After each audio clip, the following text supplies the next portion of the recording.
बढ़ते हैं, बात करते हैं पेपर लीक के खिलाफ सबसे बड़े एक्शन की। तो देश में एंटी पेपर लीक कानून 2026 लागू हो गया है। राष्ट्रपति की मंजूरी के बाद जो ये कानून था अब बिल बन गया, बिल जो है कानून बन गया है। सभी राष्ट्रीय स्तर की प्रवेश और भर्ती परीक्षाओं पर ये लागू हो गया है। नए कानून से नकल पर पहले से ज्यादा सख्ती अब देखने को मिलेगी। नए कानून में कड़े नियमों और सजा का भी प्रावधान है। नकल और अन्य गड़बड़ियों पर रोक लगेगी। कानून बनने के बाद 10 साल तक की जेल होगी। दोषियों पर अधिकतम 10 करोड़ तक का जुर्माना होगा। वहीं देश में एंटी पेपर लीक कानून 2026 लागू हो गया है और सख्ती के साथ अब इसके तहत कार्रवाई की जाएगी। अब एंट्रेंस और रिक्रूटमेंट एग्जाम पेपर को लीक करने, नकल कराने या किसी भी तरह की गड़बड़ी करने पर कड़ी सजा मिलेगी और भारी भरकम जुर्माना भी लगेगा।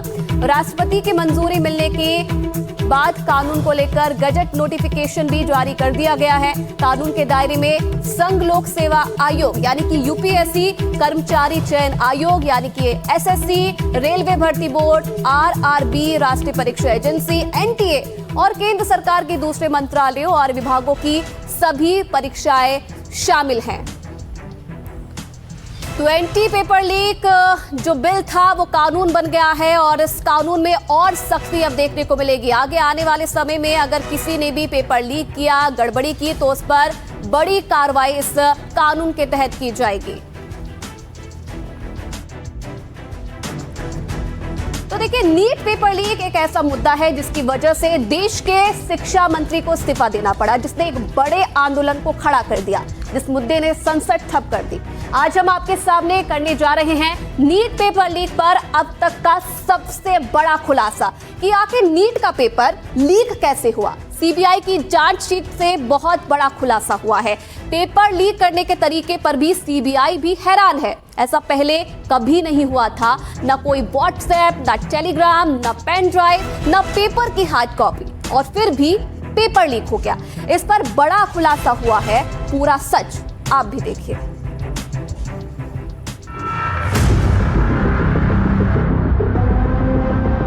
न डिजिटल डेटा ट्रांसफर हुआ, न व्हाट्सएप, न टेलीग्राम, न कोई दूसरा सोशल मीडिया प्लेटफॉर्म और न ही पेन ड्राइव, न हार्ड ड्राइव, न तो नीट पेपर की कोई हार्ड कॉपी यानी कागजी पेपर बाहर गया, न कोई पेपर बनाने के दौरान पेपर को बाहर ले गया, न कोई अंदर आया।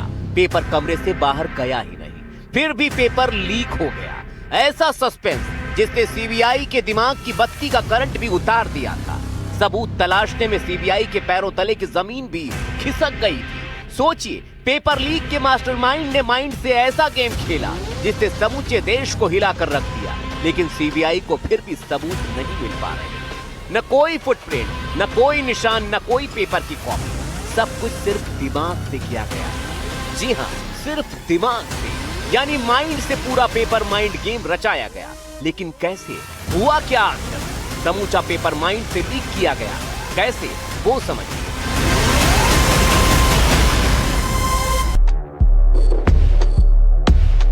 ये देखिए, इन 3 प्रोफेसर को देखिए। सीबीआई के मुताबिक गिरफ्तार किए गए तीनों शिक्षक एनटीए के पेपर सेटिंग पैनल का हिस्सा थे। इनमें केमिस्ट्री के शिक्षक पीवी कुलकर्णी, फिजिक्स की शिक्षिका मनीषा गुरुनाथ मंडारे और बायोलॉजी की टीचर मनीषा संजय हवलदार शामिल थी।